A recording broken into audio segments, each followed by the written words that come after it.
Salam dəyərli izləyicilər, kanalımıza xoş gəlmisiniz. Bugün sizinlə İsa bulağının maketini hazırlayacağım. İstəsəz sadə formada maket də hazırlaya bilərsiniz, yaxud da belə Novruz abu havalı İsa bulağının maket kimi hazırlaya bilərsiniz. Seçim sizin.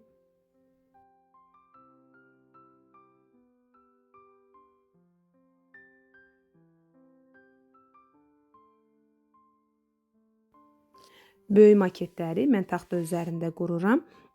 Qalınlığı hardasa 1 santimetrlik taxtadır və İsa bulağında kənar hissələrdə çıxıntı var. Detaylı olaraq işləməyə çalışacağam. Baxın, bu kənar hissənin sütunları nəzərdə tuturam. Ara boşluğu var sanki. Onu görmək üçün istəsəz 2 kardonu birləşdirə bilərsiniz, yaxud da orta hissəni kəsib çıxartmaq olar, fərqi yoxdur.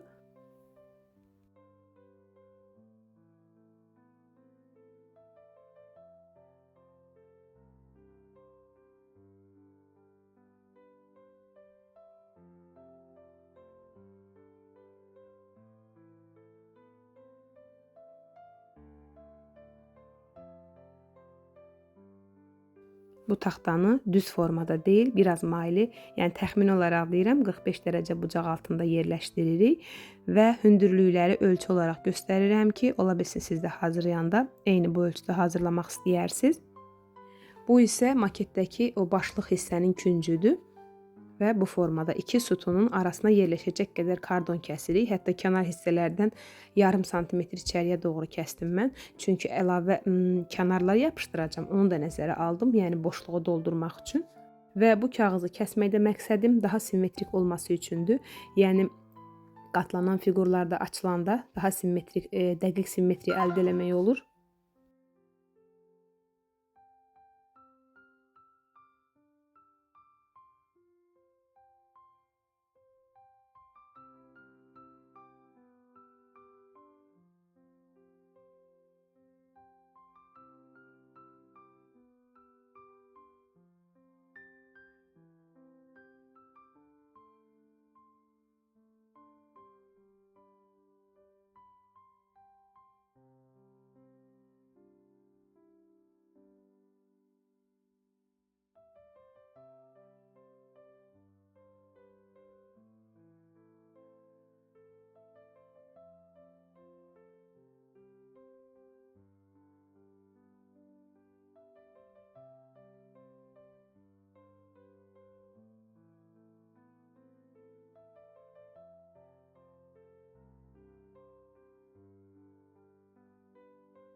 Bu isə ön hissədə çeşmənin altlığıdır. Yəni çeşmənin belə deyək bulaq hissəsinin hovuzudur.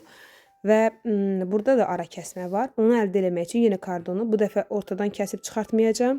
Hər iki formanı sizə göstərirəm ki, hansı rahat onu eləyəsiniz.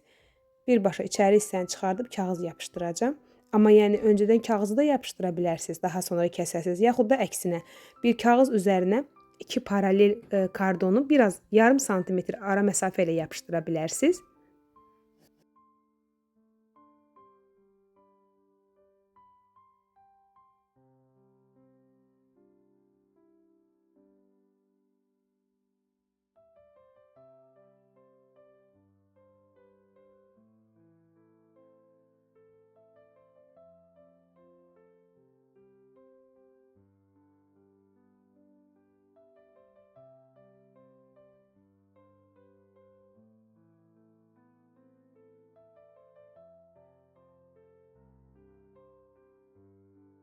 Su krantının hazırlanması üçün bir neçə detaldan istifadə eləyəcəyik hissəli olaraq və mən belə nazik kardondan kəsəcəm, yəni qalın kardon seçməyin. Həm kəsmək çətindir, kiçik fiqurları, eyni zamanda kobud forma alınır.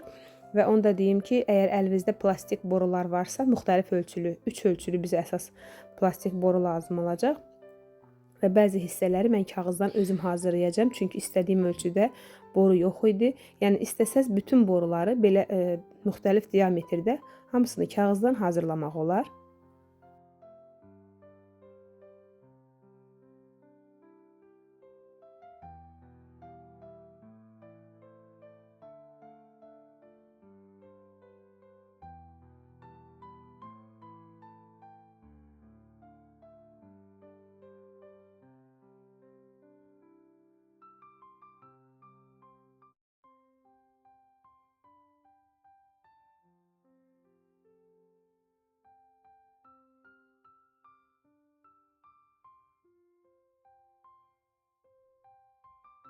Bu kardon borular adi su çöpləridir. Bu formada alıram lazım olur və biraz maylı kəsirik ki, krantın ön hissəsidir.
Yerlərini açsam da hələ ki yapışdırmayacağım. Tam boyama işindən sonra yapışdıracağım. Çünki krantların rəngi fərqli formada olacaq. Maketimizin əsas hissəsi hazır olduğuna görə taxtaya yapışdırdım ki, digər işləri daha rahat, yəni simmetrik işləri daha rahat görüm. Kənar hissələrdə hasar var və kardonları dik formada yapışdıracağım. Ona görə də taxta üzərinə yapışdırıb davam eləyirəm. Hasarda yan hissələr düzdür və biraz kənara doğru gəldikcə dairəvi forma alır.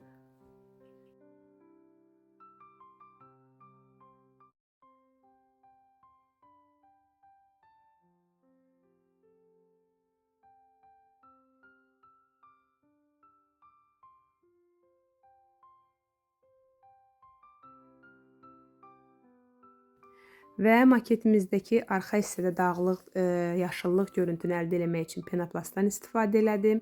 Müxtəlif formada kəsə bilərsiniz. Burada simmetrik, konkret bir forma yoxdur.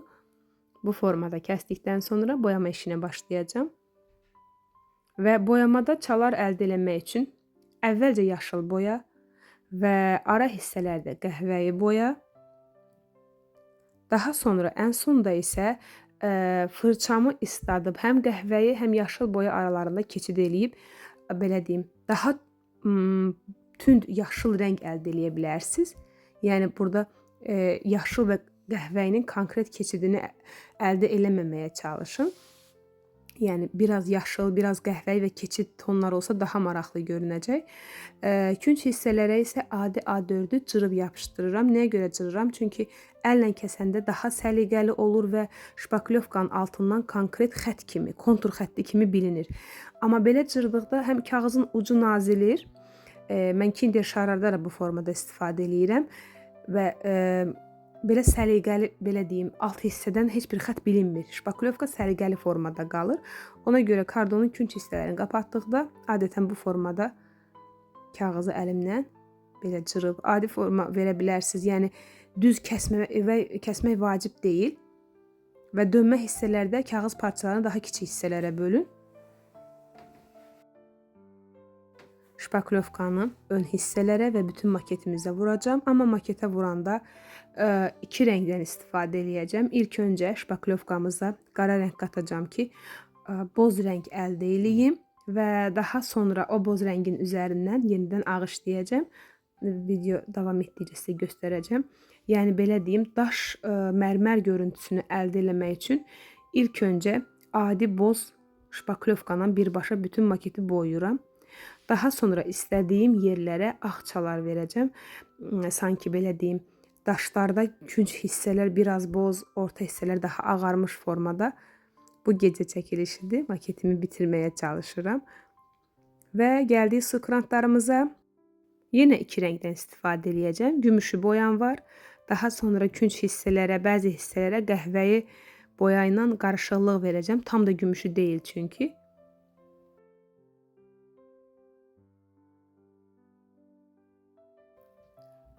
İsa bulağı sözünü gümüşü boyanla yazdım. Yoxdursa gümüşü lakla da yaza bilərsiniz. Dırnaq boyası ilə ara hissələrə sönü çəmən yapışdırdım. Və belə yarpaq budaqlarım var. İncə yarpaq seçməyə çalışın.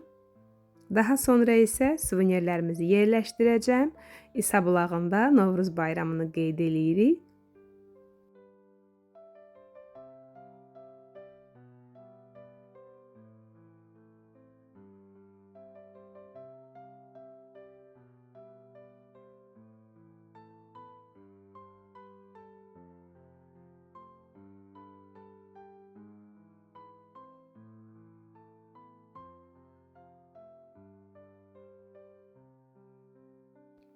Satışda hazır seramik skameykalar var. Mən bu dəfə odundan özüm hazırladım. Həm daha maraqlı görünür, həm də ala bilməyən izləyicilərim üçün yeni fikir olar istədim.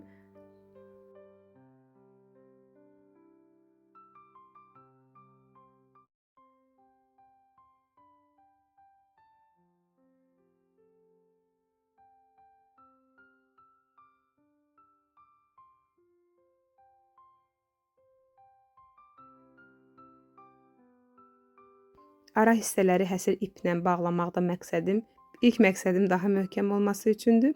İkinci olaraq isə daha maraqlı və gözəl görünür deyə düşünürəm.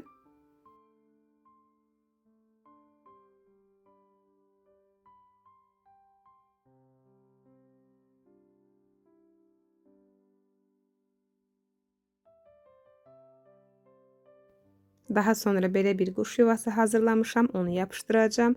Bu yumurtaları da özüm hazırlamışdım. İstəsəz satışda hazır quş yuvaları var, istifadə edə bilərsiniz alıb. Və bulağımız tam hazırdır. Bugünlük bu qədər. Bizi izlədiyiniz üçün təşəkkürlər. Sağ olun. Növbəti videolarda görüşənədək.